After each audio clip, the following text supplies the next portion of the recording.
Treneris, sveikinu su pergalė, kokios emocijos pirmą kartą Vilniuje įveikus Kibirkštį? Geros, kokios kitos gali būti.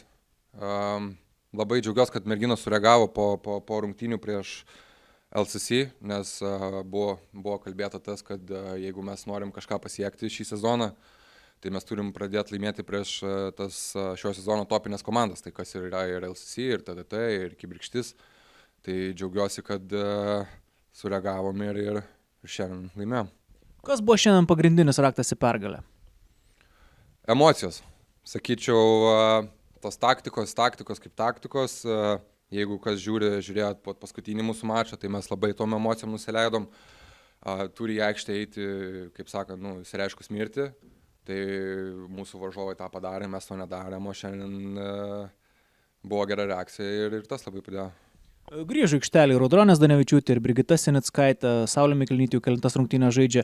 Kaip vertinat tų žaidėjų žaidimą, būtent įsijungimą po pertraukų, kuomet negalėjo žaisti? Toks ganėtinai vis tiek gaunasi bangavimas, ne vien dėl to, kad pačių žaidėjų, bet ir komandos, nes komanda pripratusi yra vienaip žaisti.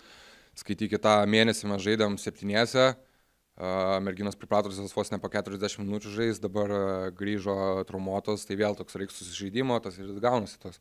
Tai tikiuosi jau ant galo sezono bus viskas gerai.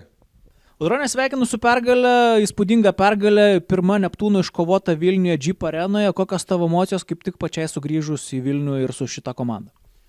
Visada emocijos grįžti į Vilnių yra labai geras, nes čia prasidėjo mano karjera, čia mano gimtinė. Tai pačios geriausios emocijos, aišku, baimės yra, bet šiandien išvažiuojam su pergalė, tai dar geresnės emocijos, bet čia tuo nesibaigė niekas. Mes čempionatą čia nelaimėjom, nieko nelaimėjom, tai turim pasiimti pergalę gerą, važiuoti toliau, dirbti ir ne tik laimėti prieš Kibirkštį, bet laimėti prieš TT Rygą ir LCC. Pati grįžai po traumos, kaip jautiesi pirmą sezono dalį praleidus, dabar antrose rungtynėse jau galėdama žaisti? Labai sunku iš tikrųjų, nes praleidau pusę sezono be komandos, komanda jau susižaidė. Žaidėjas kaip ir vieną kitą pažįsta, man sunkiau integruotis, nes gal kai kur gal ir nepasitikiu dar ir vis tiek pati savim labai nepasitikiu, manau, pirmą turiu susitvarkyti su galva, o vėliau, kaip sakant, pradėti jau žaisti, nes taip kaip žaidžiu dabar, tai netenkina nei manęs, nei manau mano trenerių.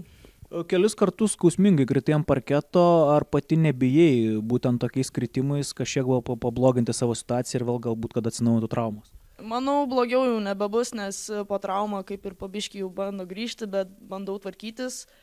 Bet tie skaudus kritimai aš nelabai reaguoju. Tai aš visada tokia buvau, kuri krisdavo, kovodavo ir paskaudės praeis, kaip sakant, o toliau žiūrėsim.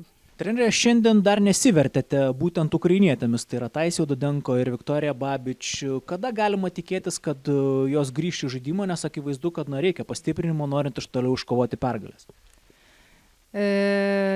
Babič tai yra sveika, bet šiaip neįtraukiu jos į žaidimą, nes kažkur gal nemačiau jos šiose rungtynėse, o Udodenko tai tik vakar parvažiavo ir jinai mėnesį yra nesportavus, tai čia nežinau, kaip čia bus su ja, kada jinai atsigaus ir kada sugrįš į aikštelę. O kokia situacija su Morgan Pullins? Jau čia klausimas ne man, čia Gyčiui klausimas, nežinau, ar kada jinai čia grįš, kada susitvarkis ir kaip ten bus, nežinau. Agne, žaidži prieš komandą, kurią atidavė 13 sezonų. Koks jausmas žaisti prieš tą komandą, būtent prieš kurią tiek ilgai atstovavai? Sunku, jaudinėsi labai,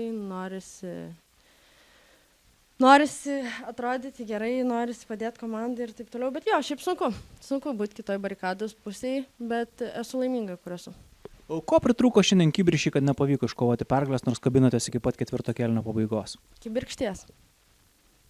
Šiandien antroji rungtynių pusė labai nesėkmingai susiklostė ir atrodė, kad Neptūno komanda ant emocijų labai nuvažiavo. Ar galima sakyti, kad būtent Neptūno emocijos ir buvo ta pagrindinė jų pergalės priežastis? Jo, manau, Neptūnas nuėjo su emocija, bet aš džiaugiuosi komanda, kad vis tiek sugebėjom iš -15 pareiti truputį dar į tą žaidimą, o kamuolys apvalus. Yra taip, kaip yra.